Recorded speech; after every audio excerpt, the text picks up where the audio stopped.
मरहबा collection mall, readymade कपड़ों का भरपूर खजाना, jeans pant, T shirt, cargo pant, night pant, बच्चे और बच्चियों के लिए अच्छे खूबसूरत और उम्दा ड्रेस। पता याद रख। महताब दादा का रोड शो जो मुलतवी हो गया था, आज मुकामी पुलिस इंतज़ामिया ने दोबारा नया इस्लामपुर रोड शो करवाया। मालेगांव मुकामी पुलिस टीम ने कई मुकदमात में मुलविस महेताब अली उर्फ महेताब दादा का रोड शो नया इस्लामपुरा इलाके में करवाया है।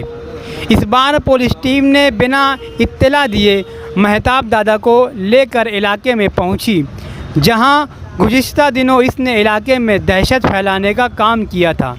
इसी इलाके व अतराफ में इसका रोड शो करवाया। पुलिस ने इसे कानून की बालादस्ती और पासदारी ज़रूरी है, इसलिए भाईगिरी और दादागिरी करने वाले इस रोड शो से सबक हासिल करें।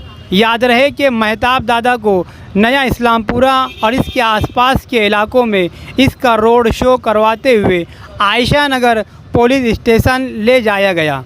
गुनाह करने वालों को पुलिस इंतज़ामिया कानून के मुताबिक सज़ा ज़रूर दिलवाती है।